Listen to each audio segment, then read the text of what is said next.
Kaoru, a young woman toiling away at her boring office job, finds herself receiving a call from a friend urging her to hurry. Hastening to finish her task, she reflects on the lack of excitement in her life, wishing she appeared less fatigued. Suddenly, she's overcome by dizziness and collapses. Upon regaining consciousness, she discovers a man apologizing to her whom she recognizes as God. He states that her world is filled with dimensional disturbances, and in his attempt to rectify one, she was unintentionally struck. Though he managed to rescue her soul, returning her to her original body is impossible. So as compensation, he proposes reincarnating her into a different world. Saying her farewells to her friends and family, Kaoru is surprised by their acceptance and reassurance that she'll thrive wherever she lands. God informs her that she'll be reborn into a world similar to Earth, but less technologically advanced. Concerned about potential dangers in this new realm, Kaoru demands an overpowered skill to ensure her survival. Upon meeting Celestine, the goddess overseeing her reincarnation, Kaoru is delighted as it offers Celestine a chance to converse with Earth's god, whom she has a crush on. Celestine grants Kaoru the ability to comprehend and communicate in the language of her new world along with a younger body. Contemplating the skill that would best ensure her survival in this medieval-style world of magic, monsters, and hunters, Kaoru settles on the ability to make potions with any desired effects. Despite Celestine's hesitation due to the skill's potential overpowered nature, Kaoru insists, citing her promise from Earth's god. Expanding on her request, Kaoru also asks for the ability to create her potion container at any size along with an item box boasting limitless storage capacity. Although taken aback by Kaoru's audacity, Celestine ultimately concedes to her demands to avoid displeasing Earth's god. As Kaoru prepares for her reincarnation, she makes one final request of the goddess, to be her friend. Despite Celestine's initial exasperation, she agrees, and with a flash of light, Kaoru is transported to her new world. Immediately, she notices she can understand the birds chirping and assumes it's part of her communication ability from the goddess. Eager to test her potion-making skill, Kaoru creates a healing potion to mend the wound on her head from the tree. Refreshed, she sets off for the nearest town, but soon finds herself exhausted from the journey. With another potion, she replenishes her stamina and continues her trek. Upon reaching the town, Kaoru decides to sell her potions to earn money. However, the receptionist at the Hunters Guild suggests she sell them to a pharmacist instead. Worried about accommodation without any funds, Kaoru is relieved when Gilda, the receptionist, offers her a place to stay for the night. Kaoru's attempts to sell her potions are met with skepticism from the adventurers who doubt the effectiveness of her claims. Despite this setback, she finds herself offering her services for odd tasks in exchange for food and lodging for the night. However, her fortunes take a turn when an injured man is brought into the guild and Kaoru decides to intervene. Ignoring the hunter's puzzlement, she administers her potions to the injured man, healing him almost instantly. Her miraculous display of healing earns her the admiration of those present, who begin to see her as an angelic figure. However, Kaoru soon realizes the potential danger of drawing attention to her extraordinary abilities in a world where magic is rare and highly regarded. Despite her desire to keep a low profile, she is summoned to meet with Baron Runer, the Lord of the Land, setting the stage for new adventures and challenges in her newfound world. Kaoru finds herself in a difficult situation when she's taken by force to the Baron's mansion. Despite her initial fear, she cleverly uses her bracelet's association with damage to manipulate the situation to her advantage. With a plan forming in her mind, she buys herself time by requesting to repair her bracelet, all while plotting her escape. When given the opportunity, Kaoru seizes it by incapacitating her assigned assistant Hannah and using her appearance to disguise herself. With her newfound guise, she swiftly gathers her belongings and escapes the mansion unnoticed, leaving behind a bewildered Baron and a trail of confusion in her wake. Kaoru finds herself in a precarious situation as she hides behind a tree, hoping to evade her pursuers. With a change in her appearance, she hopes to avoid recognition as she prepares to continue her journey toward the royal capital. However, her plans take an unexpected turn when she encounters 3 children passing by. The youngest of the group, a girl named Yith, mistakes Kaoru for a goddess and begins to address her as such. Seizing the opportunity, Kaoru decides to play along with the misconception, though she clarifies she is not a goddess, but rather someone from another world. She introduces herself to the children, learning that they are the offspring of the noble Count Adam, with Hector proudly proclaiming his lineage and introducing his knight Fronet. The trio explains their journey to visit their ailing grandmother, causing Kaoru to employ her powers to heal her. Though hesitant, Kaoru agrees under one condition. They must share a story that moves her to tears. While initially unimpressed by the children's tales, it's Franet's heartfelt account of her sacrifices as a knight that finally stirs Kaoru's emotions. Overwhelmed, she channels her empathy into 3 potent potions brewed from her tears.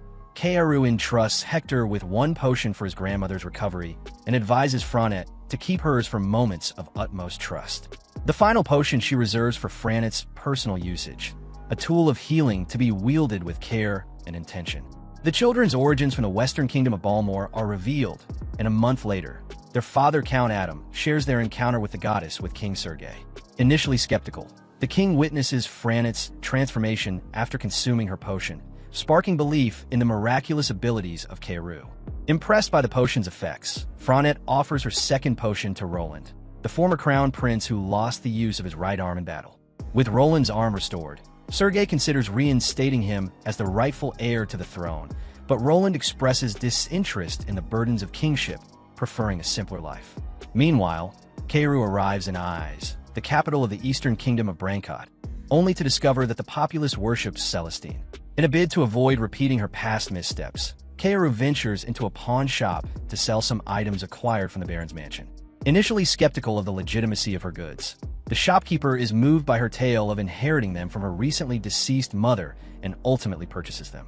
Meanwhile, at Brancott Castle, Prince Fernand laments his mountain of paperwork, foreseeing even greater administrative burdens when he ascends the throne. Joined by his friends Fabio and Alan, they opt for a respite and head out for a meal. To their surprise, they encounter a variety of novel dishes at a local restaurant where Kaoru works as a maid. Astounded by the flavors, Fernand and Fabio express preference for the restaurant fare over palace cuisine, while Alan acknowledges Kaoru's role in introducing these culinary delights. Intrigued by Alan's suggestion, Fernand and Fabio listen in on Kaoru's conversation to disclose the source of the restaurant's unique appeal. When Kaoru finally approaches them, they seize the opportunity to seek her counsel on matters of governance. Her unexpected advice to lower taxes catches them off guard, but she explains how this measure could stimulate economic activity by attracting more merchants and farmers, ultimately boosting revenue through increased trade and productivity. Initially skeptical, Fernand and Fabio mull over Kaoru's proposition and gradually come to recognize its merit. However, Fernand in particular finds himself increasingly drawn to her. As the busy day at the restaurant winds down, Kaoru and her colleagues gather to share a delightful meal prepared by Kaoru herself. Amidst the warmth of the moment, she reflects on how her decision to use her potion powers for culinary efforts has brought a sense of contentment in her life in this new town. However, her peace is soon disturbed by the persistent presence of Prince Fernand, whose frequent visits and demands for exclusive service begin to wear on her patience. Frustrated by his entitled behavior, Kaoru finally reaches her breaking point and confronts him, firmly admonishing him for his disrespectful conduct and warning that continued disrespect will result in his exclusion from the restaurant. Despite Fernand's friend's attempts to reason with him, his pride is wounded by Kaoru's rejection, so he reluctantly ceases his harassment of her. With Fernand no longer frequenting the restaurant, Kaoru hopes for a return to the peace she had enjoyed before. However, her hopes are dashed when she receives a summons to the castle, disrupting her peace once again. As she arrives at the grand event dressed in the stolen dress from the Baron's mansion, Kaoru is met with a mixture of curiosity and apprehension from the castle guard, who quickly admits her upon verifying her invitation, but harbors suspicions about her character. Kaoru finds herself amidst a sea of eloquently attired women vying for Prince Fernand's attention, each hoping to be chosen as his bride.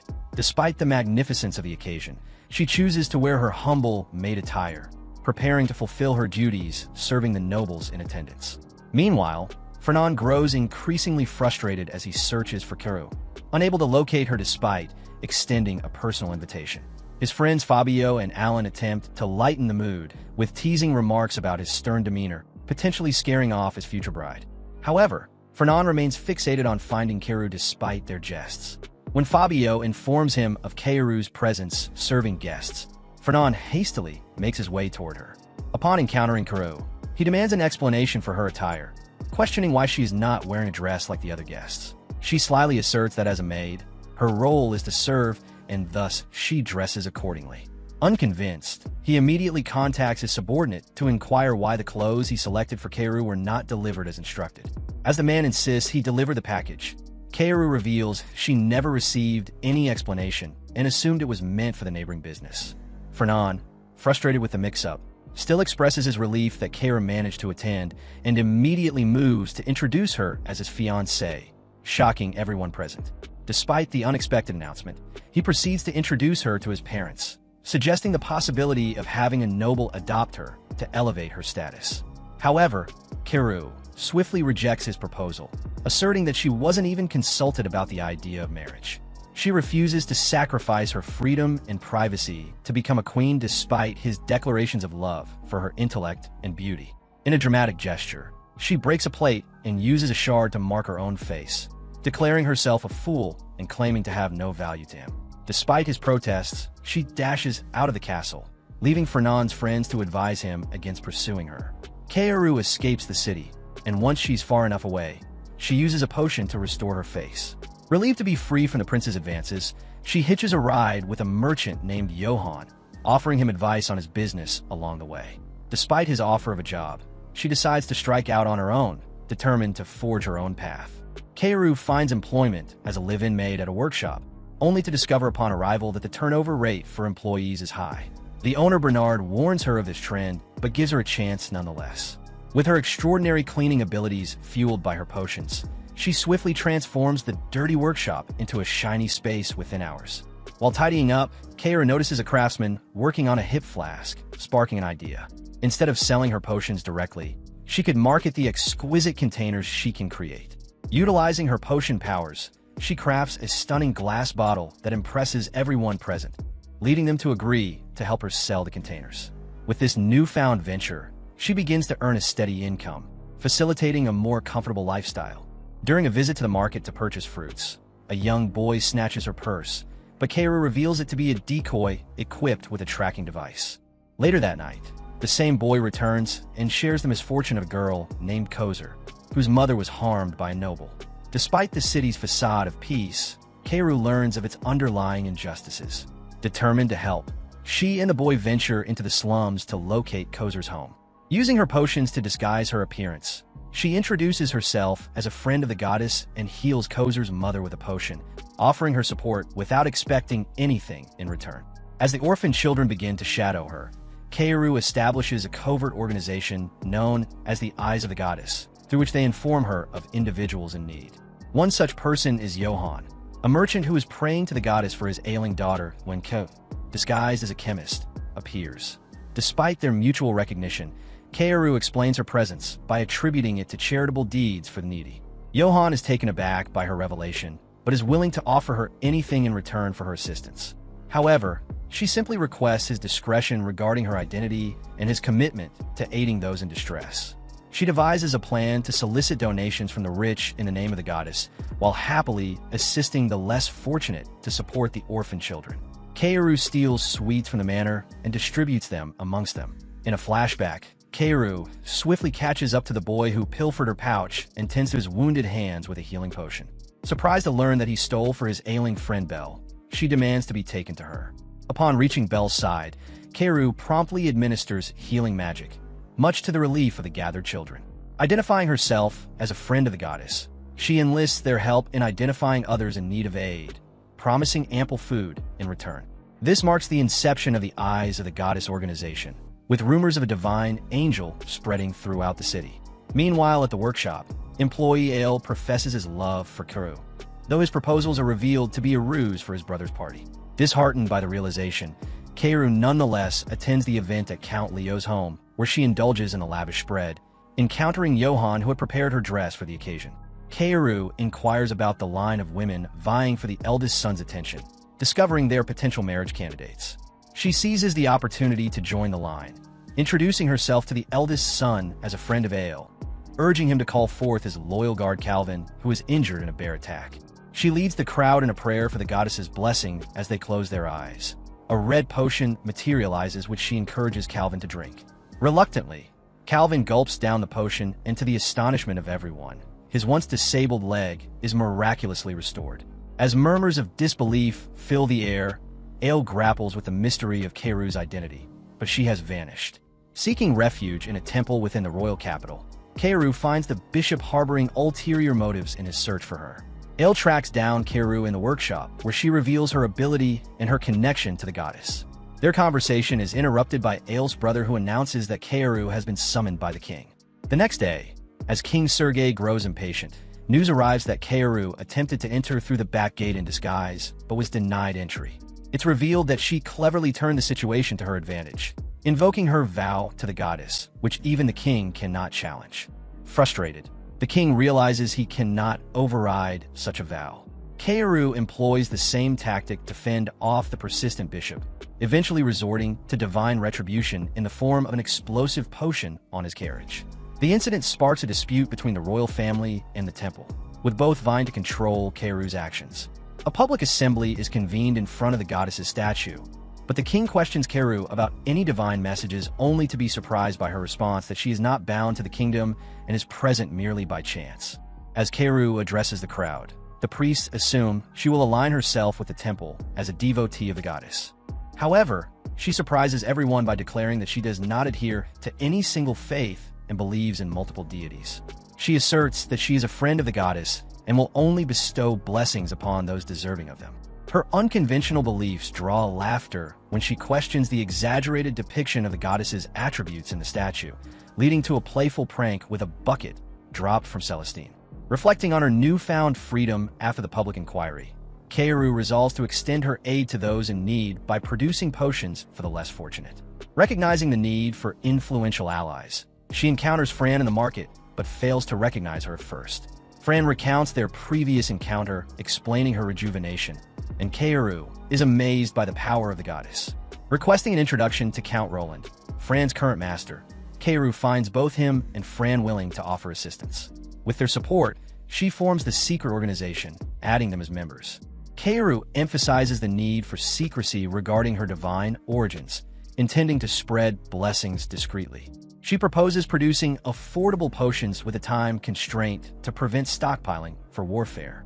Impressed by her vision, the group pledges their full support, adopting the name Goddess's Light. Despite her annoyance at another extravagant title, Keiru accepts it.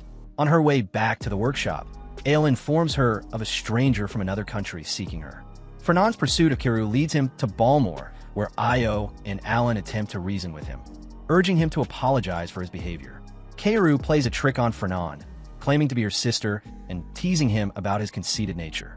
She rejects Alan's invitation to live with her sister in Brancott, citing potential power imbalances between the kingdoms.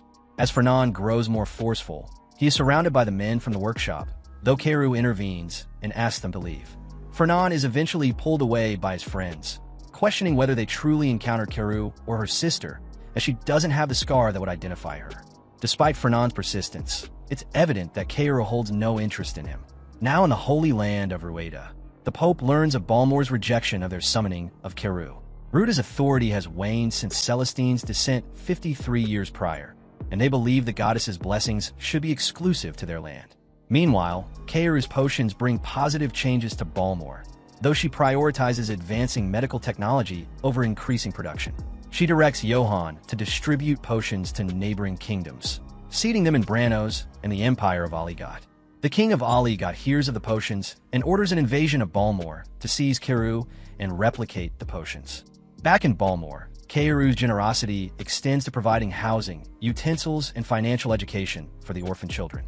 She happily aids sick families at night using the tears of the goddess, believing herself unrecognized until a healed girl presents her with a flower, surprising Keiru.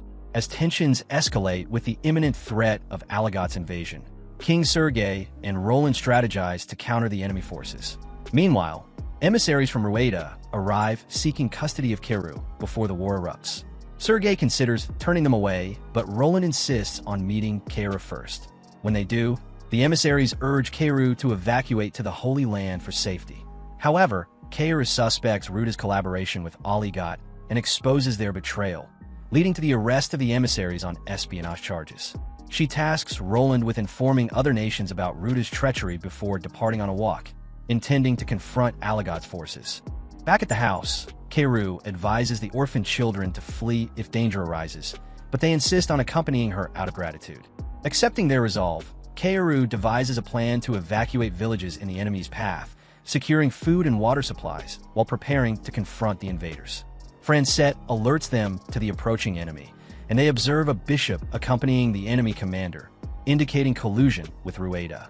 They patiently wait for the logistics unit to cross the canyon, and then sabotage their supplies with explosives provided by Kaoru. As the main unit returns, they find their supplies destroyed, foiling their invasion plans and dealing a significant blow to Alagot's forces. As the enemy advances to seize the remaining resources in the building villages ahead, they are met with a devastating realization. All the water has been poisoned, and there is no food to be found. Amidst this chaos, a young villager rushes to Kaoru with crucial information. The enemy has taken control of a secret well hidden from their knowledge. Betrayal from within has led to this dire situation. But Kaoru wastes no time and, accompanied by her companions, sets off to confront the enemy at the village. While Roland and his soldiers engage the enemy in combat, Kaoru and the children head towards the well. They reach a shed concealing the well and cautiously approach. Inside, they find 3 enemy soldiers guarding the vital water source. The soldiers recognize Kaoru and accuse her of poisoning the wells. With tension rising, Kaoru ponders the best course of action, aiming to resolve the situation without drawing attention. In a bold move, Belle snatches the bottle from Kaoru's hand and dashes towards the well, determined to take matters into her own hands. As Belle bravely leaps into the well holding the bottle of poison, Kaoru moves to stop her, but Emile intervenes, urging Kaoru to trust Belle's decision. With determination, Belle plunges into the well, leaving everyone in shock. Kaoru, concerned for Belle's safety, questions her actions, but Belle reaffirms her loyalty and duty to protect Kaoru as a member of the Eyes of the Goddess. The enemy guards, enraged by the destruction of their water source, attempt to retaliate, but are swiftly incapacitated by the poison created by Kaoru. Ale, overcome with worry, rushes to the well calling out for Belle. His fear turns to relief when he hears her voice responding from behind him. To his astonishment, Belle emerges unscathed, revealing that Kaoru had hidden her inside the item box, ensuring her safety during the risky endeavor. Emile rushes to Belle's side, embracing her with gratitude and relief, while Kaoru watches on, relieved that her plan to protect Belle had succeeded. As they approach the enemy outpost, Kaoru listens intently to the general's briefing on the tense situation, with both armies locked in a standoff and direct confrontation imminent. Kaoru devises a plan to turn the tide, using potions as bait. She sets her plan into motion, carefully deploying the potions strategically to lure the Imperial army into a trap. With precision and timing, they execute their maneuvers, drawing the enemy forces into a vulnerable position. As the Imperial army falls for the bait, they find themselves ambushed by Kaoru's group, who strikes swiftly and decisively. The battle rages on with Kaoru, leading her companions with skill and determination, using her potions to heal and empower her allies as they gain the upper hand against the enemy forces. Amidst the chaos of battle, Kaoru remains focused on her goal, driving back the Imperial army with relentless resolve. As the battle reaches its climax, Kaoru's presence on the battlefield becomes a beacon of both hope and dread. With the enemy forces closing in, she unleashes her fury, determined to protect her allies and secure victory. Roland's bold challenge distracts the enemy momentarily, but they soon redirect their forces toward Kaoru, surrounding her with overwhelming numbers. In a desperate bid to save her, Fran rushes to her aid, fighting valiantly despite the odds stacked against her. However, even Fran's incredible strength proves insufficient against the relentless onslaught of the enemy forces. As danger looms ever closer, Roland selflessly intercepts an arrow aimed at Kaoru, sustaining a grievous wound in the process. Witnessing her allies' sacrifices, Kaoru's anger ignites, unleashing a devastating display of power that halts the battle in its tracks. With a commanding presence, Kaoru issues orders to both friend and foe alike, compelling them to obey her will. She commends Fran for her unwavering loyalty and offers her a boon, which Fran selflessly dedicates to protecting her lord once more. Empowered by Kaoru's blessing, Fran becomes a force to be reckoned with, wielding her newfound strength and holy sword to carve through the enemy ranks with ease. As panic spreads among the enemy forces, Kaoru's explosions further scatter their resolve, driving them to retreat in disarray. In the aftermath of the battle, Kaoru's actions are hailed as a decisive victory, ensuring the safety and stability of their kingdom. With the threat of Aligot quelled, discussions turn to the future with newfound confidence that their realm will remain secure under Keiru's vigilant watch. Amidst the peace talks, tensions run high as both sides seek to secure favorable terms. King Sergei demands compensation for the damages inflicted upon Balmor during the conflict, citing the aggression of Aligot's forces. In response, the Chancellor of Aligot shifts blame onto Balmor, accusing them of provoking war by allegedly confining the angel and monopolizing her potions. However, Keiru intervenes, dispelling the misconceptions surrounding her identity and intentions. With unwavering resolve, she asserts her independence, declaring that she belongs to no kingdom and that her potions are available for purchase by anyone. Here's the merged paragraph with all original content preserved while maintaining readability.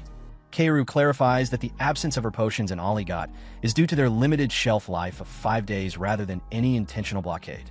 Her proposal to extend the shelf life of her potions garners interest, signaling potential advancements in trade and diplomacy. She unveils her discovery of a nearby island with fertile land and abundant resources, offering a viable solution to Aligot's economic woes. By leveraging their forest resources to build ships, Aligot can embark on trade ventures with foreign lands, stimulating economic growth and stability. King Sergei embraces Keiru's proposal, agreeing to oversee the collection of compensation in installments to ease the financial burden on Aligot.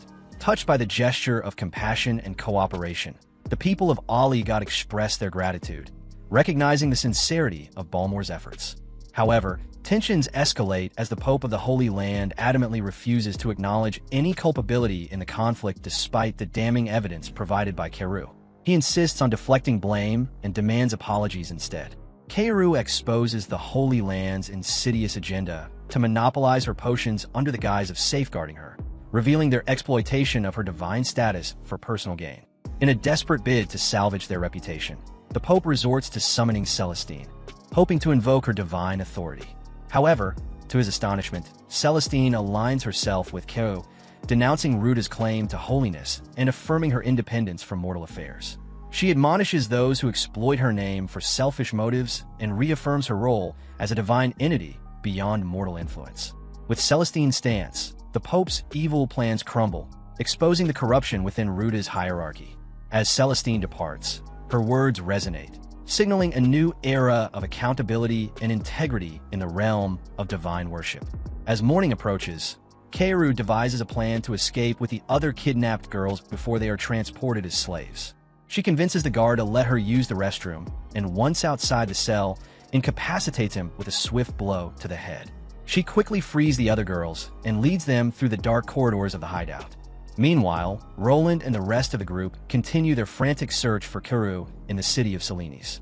Despite their efforts, they find no trace of her, prompting growing concern among them as they remain determined to locate her and ensure her safety. Back at the hideout, Keiru and the girls stealthily navigate their way through the labyrinth, avoiding detection by the remaining guards. With Keiru's guidance, they manage to reach the exit, but their escape is thwarted by the arrival of the leader of the kidnappers. Thinking quickly, Keiru feigns innocence and tries to negotiate with the leader, buying time for the girls to flee. However, the leader sees through her ruse and orders his men to capture them all. In the ensuing chaos, Keiru fights off the attackers using her skills and potions to defend herself and the other girls. Just as it seems they will be overwhelmed, reinforcements arrive in the form of Roland and Fran, who had tracked Keiru's whereabouts. Together they engage the kidnappers in a fierce battle, turning the tide in their favor. In the aftermath, the kidnappers are apprehended and the rescued girls are reunited with their families. Keiru's bravery and quick thinking earn her the admiration of Roland and the others, reinforcing their bond as allies and friends. With the crisis averted, Keiru and her companions resume their journey, determined to uncover the secrets behind the larger organizations backing the kidnappers. As dawn breaks, the girls find themselves confined within barrels destined for an unknown fate. Keiru, resourceful as ever, summons a blade to free herself, inadvertently nicking her hand in the process. Suppressing her pain, she quickly administers a healing potion, chastising herself for not utilizing her magic to escape. Upon reaching a checkpoint, Keiru bursts from her wooden prison pleading for aid, only to discover the guards' collusion with the kidnappers. Determined to thwart their plans, she employs the same tactics used against the Empire, inciting chaos to alert her allies. With kidnappers and guards closing in, Kaoru employs swift kicks and pepper spray to fend them off.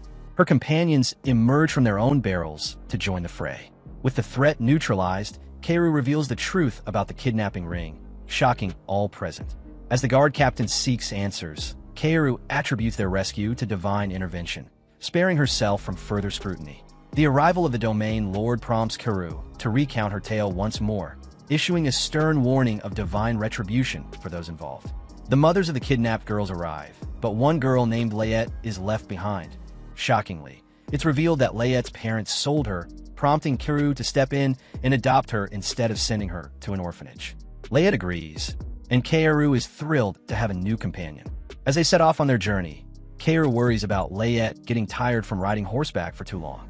She tries to convince her horse to pull a carriage, but he initially refuses until Kaoru entices him with the promise of transforming a potion container into a versatile war chariot, eventually convincing him to relent. Meanwhile, Celeste reports back to the god of Earth, praising Kaoru for her noble deeds in safeguarding her world. Pleased with her efforts, the god commends her and expresses confidence in her abilities to continue her mission. Continuing their journey towards the royal capital, Kaoru suggests stopping at a hot spring to relax, despite warnings about the distance and the presence of thieves in the mountains. Along the way, Roland inquires about the device on Kaoru's face, which she explains is for detecting sulfur in the hot springs. Upon reaching the hot spring, Kaoru enhances the experience by conjuring a lion's head over the water source, a custom from her homeland. While enjoying the soak, Kaoru tries to broach the topic of romance with the girls, but finds their responses lacking. Layette's curiosity about Kaoru's own romantic experiences leaves her feeling melancholic as she realizes she's never been in a relationship. Meanwhile, Roland and Emile encounter intruders whom they capture and interrogate. The intruders turn out to be residents of the mountain village that oversees the hot springs, who assure Kaoru and her group that they are welcome to use the hot spring as they please, apologizing for any misunderstanding. Fran and Roland harbor suspicion about the boys' intentions when they're invited to the village, but Kaoru surprisingly agrees to go along. When Fran questions this decision, Kaoru responds that she did it for fun. Upon arrival, they're greeted by the village chief who invites them to a meal at the village hall. Kaoru astutely observes that the gathering resembles a matchmaking party. During the meal, the chief emphasizes that despite being travelers, they are now considered part of the village and should contribute to decision-making. He reveals that the village is plagued by a band of thieves, sparking Fran's imagination about heroically saving the villagers. However, Kaoru intervenes, offering prayers instead. The villagers react negatively to Kaoru's suggestion, prompting Fran and the others to realize they were being manipulated. As they prepare to leave, the elders implore them to stay and help. The chief explains their plight, admitting they sought help from skilled fighters due to their inability to fend off the thieves themselves. Kaoru admonishes the villagers for their reliance on others and challenges them to take responsibility for their village's defense. Inspired by her words, the children volunteer to learn how to fight and the villagers rally behind them. Kaoru agrees to train them, but refuses to fight on their behalf. While Fran and Roland train the men in martial arts, Kaoru fortifies the village's defenses with potions and instructs them on strengthening their fences. She summons buckets with Celestine's help to set up traps, enhancing their defenses further. When the thieves arrive and attempt to breach the fences, they're thwarted by the fortified defenses and traps. The villagers bravely engage the thieves in battle, with Fran's impressive display of strength forcing the bandit leader to surrender. They apprehend all the thieves and Kaoru instructs the villagers to send a messenger to the city to exchange them for a bounty. On their journey back, Kaoru suggests another visit to the hot springs, but one of the kids runs after them asking Fran to teach him more martial arts so he could defeat more enemies. Fran gently explains that martial arts are meant for protecting loved ones and encourages him to grow up to be a brave farmer instead. That night, the girls relax in the hot spring while Kaoru discusses her plans to open a potion shop. Before she can elaborate, they hear a noise nearby. Fran tosses a bucket into the bushes, revealing Emile and Roland, who become flustered and point fingers at each other while the girls accuse them of attempting to peep. Outside a new drugstore, soldiers excitedly examine the potions displayed, discovering their remedies for various ailments. It's Kaoru's shop, now open in the Kingdom of Jewel, where she sells potions for profit, aiming for an easy life. The soldiers inquire about a potion for itchy feet, a common ailment among them known as soldier syndrome. Kaoru offers 3 types ranging from basic relief to complete healing, with the cheapest priced at just 3 silver coins. Aware that once they try it, they'll keep coming back, Kaoru moves to the next phase of her plan. At the guild, Emil and Belle accept a job posted by Kaoru to act as guards in front of the other hunters. Kaoru assigns their tasks as Ale and Belle introduce themselves. They're doing this to avoid suspicion as news of the Angels' party has reached the kingdom. This way they can live together without drawing attention. Kaoru and Layette stop at the market for groceries with Roland and Fran secretly following them. Fran questions why they don't live with Kaoru like Emil and Belle, but Roland explains that Kaoru gave them space since they're engaged, although Fran rejects Roland's advances. On their way back, a boy named Gum offers to carry Kaoru's groceries for 2 coppers, mentioning his group that does odd jobs around town for money. Gum is surprised to learn about Kaoru's store and introduces himself before running off. Later, Gum and the kids count their earnings, disappointed by the amount, when Ale and Belle arrive bringing food from Kaoru and offering to cook. Gum tucks the kids in bed and asks Ale about their past, learning about their difficult lives before meeting Kaoru.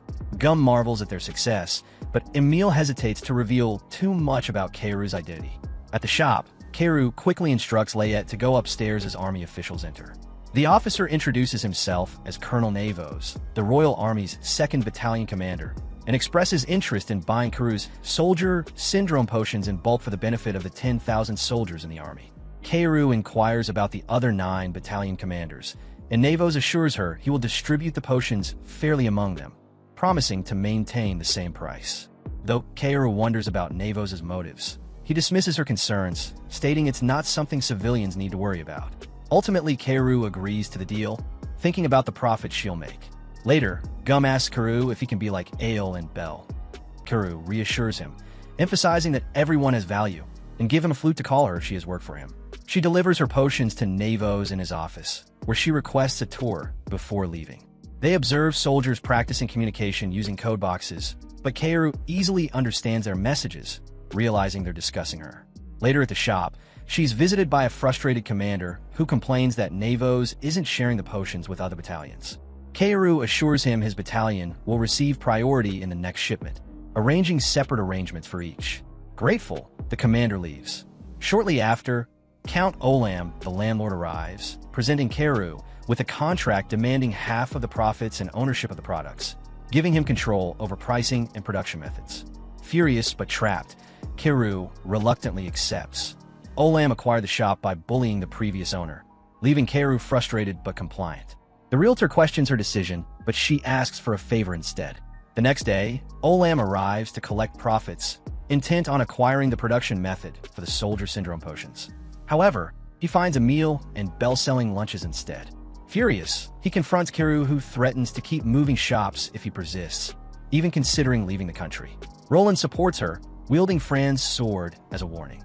Cornered, Olam relents, returning the shop to Kaoru and promising not to disturb her again. They return to their original shop, but Belle insists they prepare to make lunches. Kaoru and the group face the reality of their lunch order, surprised by the unexpected demand. Despite their initial shock, they gear up to fulfill the order, even though Kaoru longs for an easier life. Meanwhile, a vegetable farmer's cart releases a rat into the city, causing a stir. Amidst the chaos, Belle rushes in during Kaoru's lunch preparations. Layette tries to wake her, but Kaoru struggles to shake off her weariness. As they diligently work on the lunches, Kaoru briefly considers using her abilities to expedite the process but opts to do her best manually. Despite their efforts, Kaoru's lunches are the only ones left unsold. Devastated by the lack of recognition for her recipes, she feels frustrated and disheartened. Her friends try to support her by buying some of her lunches, but Kaoru remains disheartened, reflecting on their future plans for the drugstore. During their lunch-selling woes, Fran informs Kaoru their potion stock is running low on fever remedies. Concerned, Kaoru prepares to restock and deliver potions to the army, while Fran decides to secretly follow her, leaving Roland in charge of the store. Gum and his friends escort Kaoru to the office, expressing gratitude for Ale and Belle's support in their spare time. Upon arrival, Kaoru meets Commander Lurs, introduced by Navos. She raises the issue of the complaint about potion distribution, but Navos realizes his lack of malicious intent. However, upon inadvertently decoding a secret document on the table, she accuses Navos of unauthorized potion sales and financial misconduct. Perplexed, Navos questions how she decoded the document seized from a gang involved in stealing military supplies. Kaoru reveals her ability to decipher it, a gift from Celestine, and proceeds to explain its contents. Impressed by Kaoru's skills, Navos offers her a position in the army, but she politely declines. Later, Lurs visits her shop with a personal request, inviting Kaoru to his house. She and Layette accompany him, surprised by the grandeur of his residence despite Lurs' noble status as a viscount. Kaoru notices the modest furnishings and wonders about his financial status. Lurs shares his predicament. His family's domain has faced crop failures, depleting their finances. Desperate to alleviate their struggles, he seeks a hidden treasure passed down through generations. However, the location remains a mystery with only a coded document as a clue. Despite Kaoru's efforts to decipher it, the document offers no insight into the treasure's whereabouts. Disheartened, Lurs explains that previous generations had searched in vain, only knowing that the treasure was once in the capital. Feeling compassion for Lurs' situation, Kaoru decides to help by creating a potion in the shape of a metal detector programmed to detect gold above a certain threshold. Initially, it reacts to the gold in Lurs' possession, but when adjusted to a higher threshold, it leads them to the treasury. However, they're disappointed to find only remaining gold coins there. Kaoru eliminates the gold coins from the search, but the detector fails to locate any other significant gold. Kaoru realizes the total weight of the gold coins is insufficient to trigger the detector's response, indicating something else must be triggering it.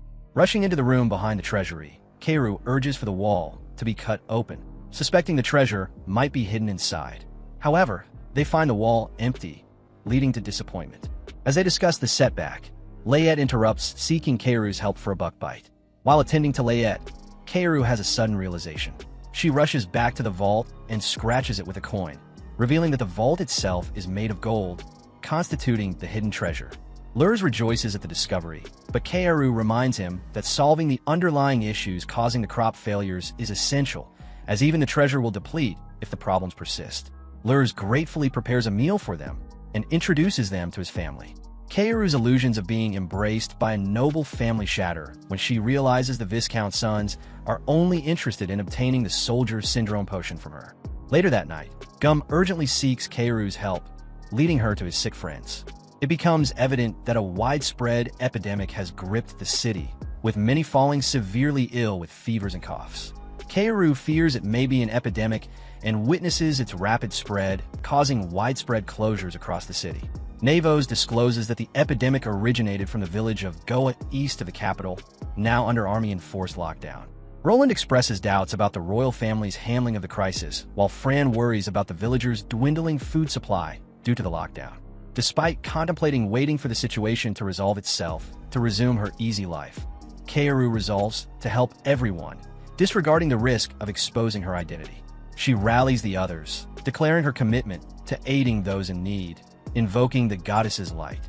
Gathering at the city center's goddess statue, Kaoru summons all the children with her whistle and instructs them to spread the news of her plan to distribute a cure to everyone by morning.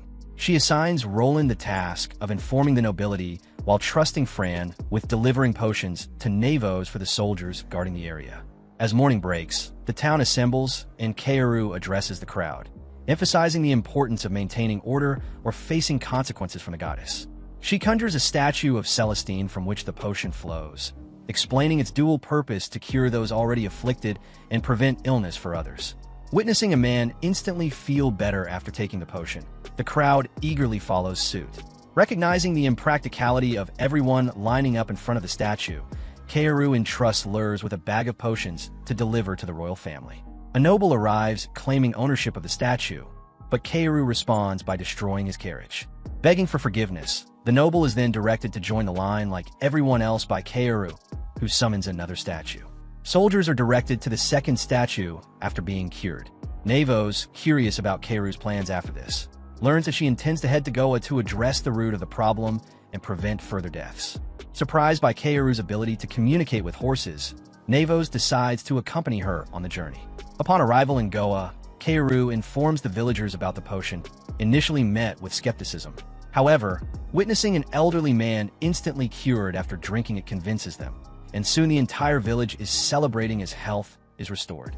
Meanwhile, Kaoru begins searching for the source of the epidemic. She consults extensively with the village chief, carefully piecing together the timeline of the outbreak. The discussion reveals that the earliest cases emerged from the valley, prompting Kaoru to deploy her specialized equipment, the Searcher. This unique device, resembling a glass container, serves as her trusted companion in detecting anomalies with precision and determination. Kaoru ventures into the heart of the valley, the Searcher humming softly as it scans the surroundings. Its subtle vibrations intensify as they approach a secluded area, signaling the presence of the virus. Kaoru's keen intuition guides her every move, her eyes shining with determination as she narrows in on the source. Suddenly, the Searcher's gentle hum escalates into a frantic buzz, indicating a significant anomaly nearby. Kaoru's heart races with anticipation as she follows its guidance, each step bringing them closer to the mysterious epicenter. Finally, they reach a clearing where an ominous black mass lies before them, emitting an evil aura. As Kaoru analyzes the scene, a realization dawns upon her. This enigmatic entity is the root cause of the epidemic. With a sense of urgency, she summons Celestine, knowing their combined efforts are needed to confront this threat. Celestine, initially taken aback by the sight of the distortion, quickly rallies to Kaoru's side, her divine powers poised for action. Together, Kaoru and Celestine stand as a beacon of hope amidst the chaos, resolute, unwavering in the face of adversity. With determination burning in their hearts, they brace themselves for the inevitable confrontation. They successfully vanquish the distortion and restore peace to the afflicted village. Later, as the time to depart approaches, Navos raises a curious question about the fate of the statues of Kaoru left in the capital. To their surprise, they discover that the statues have self-destructed, leaving no trace of their existence behind. 5 days later, the group sets out on their journey, their destination uncertain. Kaoru proposes a visit to the ocean, a suggestion met with positive reaction from her companions. Amidst the anticipation of their next adventure, she reflects on her ongoing quest for a life of ease. Despite the challenges she faced, she finds solace in the happiness of her friends and remains resolute in her determination to persevere until she achieves her ultimate goal.